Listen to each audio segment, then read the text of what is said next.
I'm gonna stick 5 Jones skins on 5 Jones Splitboards, and we're just gonna see what happens.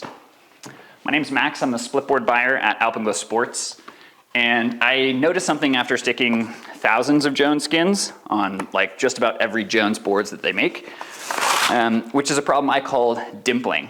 So I'm gonna stick these skins like I do in the backcountry. It's tipped to the snow. I'm just gonna line these up, eyeball it to get like a nice clean stick, kind of edge to edge. And you'll see our first example of a dimple. So this space opened up right here is certainly something I'm gonna smooth down, but I do find that a dimple this extreme will open itself back up. You're gonna get what's called snow creep. So snow is gonna start to come under this front lip, and then you're gonna have a skin failure. This is the Jones Storm Chaser. This is the pre-cut skin for this board, and I have 4 more to do.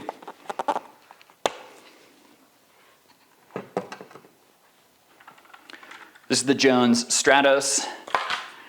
This is the pre-cut skin for this board, and we are gonna see how the next one goes on. Basically, we have, once again, another dimple, another pretty extreme one.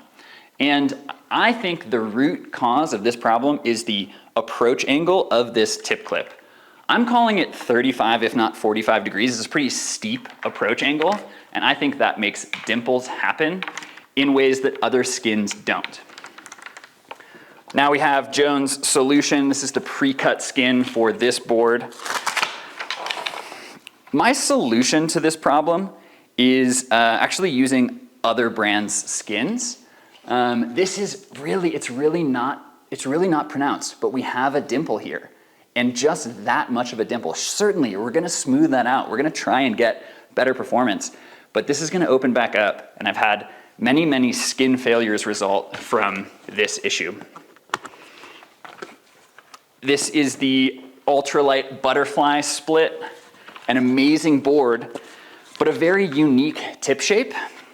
And I find, we're gonna go back to square one.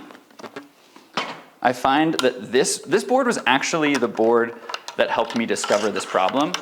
Because of its very unique tip shape, you're like, I'm having so much trouble right now. But this was the board that helped me discover this because it's just got such a unique tip shape to begin with. I was already kind of feeling like, man, this thing's just not really linking up very well.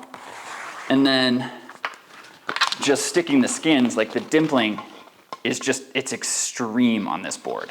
And there's kind of no solving it, right? So one of the things that I started doing is I started adjusting where the skin sat on the tip clip, kind of like sliding it up or sliding it down. And that, I think, would sometimes help. But in this instance, I just couldn't make it happen. And so I went to Pomoka skins. Pomokas have a more gentle takeoff angle. It's only 10 degrees. And I find that that seats on almost all of these boards better. And so I'm only using Pomoka skins on my ultralight butterfly. I'm only using Pomoka skins on the ultralight hovercraft. And I'm kind of just waiting for my Jones skins to fail and be replaced on all my other boards. And this is the same strategy I'm taking with Alpenglow Sports. So starting next season, I will only be selling Pomoka skins. And I'm able to do that because of one important modification we're gonna make to all of them, which is we are going to add this tail clip to each one.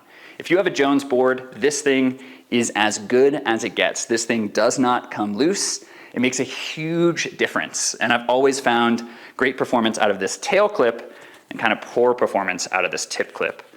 So what we'll be doing is we'll be selling Pomoka skins, we'll be adding Jones tail clips, and so you will get the best tip clip I can find and the best tail clip that's on the market. It is absolutely my pleasure to make these kind of like optimizations for our community, and I'm very optimistic about this one specifically.